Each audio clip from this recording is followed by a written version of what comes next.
मकर संक्रांति की कहानी।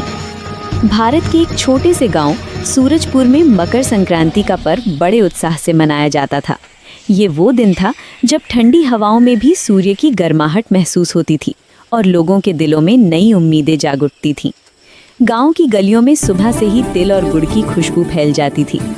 इस गांव में रहने वाला 12 साल का बालक मोहन मकर संक्रांति का बेसब्री से इंतजार करता था। उसके लिए ये पर्व केवल पतंग उड़ाने का नहीं, बल्कि परिवार और मित्रों के साथ खुशियां बांटने का अवसर था। इस साल मोहन ने अपने दादाजी के साथ मिलकर रंग बिरंगी पतंगें बनाई थी। दादाजी हर पतंग पर सूर्य का छोटा सा चिन्ह बनाते और कहते, बेटा, मकर संक्रांति हमें सिखाती है कि जैसे सूर्य उत्तरायण होकर अंधकार से प्रकाश की ओर बढ़ता है, वैसे ही हमें भी जीवन में अच्छाई की ओर बढ़ना चाहिए। सुबह सुबह माँ ने तिल के लड्डू और खिचड़ी बनाई। पूरे घर में हंसी और उल्लास का माहौल था। मोहन अपनी थाली लेकर पड़ोसी के घर गया और लड्डू बांटे। बदले में उसे मूंगफली और रेवड़ी मिली।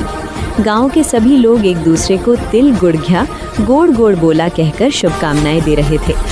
दोपहर होते होते गांव के मैदान में पतंगों की भरमार हो गई। आसमान नीली चादर जैसा लग रहा था, जिस पर सैकड़ों रंगीन पतंगे नाच रही थीं। मोहन की पतंग सबसे ऊंची उड़ रही थी। तभी उसने देखा कि पास खड़ा एक गरीब बालक उदास होकर आसमान देख रहा है। मोहन ने बिना सोचे अपनी दूसरी पतंग उसे दे दी। उस बच्चे के चेहरे पर आई मुस्कान ने मोहन के दिल को खुशी से भर दिया। शाम को गांव के मंदिर में सामूहिक दीप प्रज्वलन हुआ। पुजारी ने सभी को बताया कि मकर संक्रांति केवल एक पर्व नहीं, बल्कि नई शुरुआत का प्रतीक है। फसल की खुशी, परिश्रम का फल और आपसी प्रेम। रात को मोहन ने दादाजी से कहा, आज मुझे समझ आया कि मकर संक्रांति का असली मज़ा बांटने में है। दादाजी मुस्कुराए और बोले, यही तो इस पर्व की सच्ची सीख है। उस रात सूरजपुर गांव दीपों की रोशनी में जगमगा रहा था और हर दिल में नई उमंग और आशा का सूर्य उदय हो चुका था।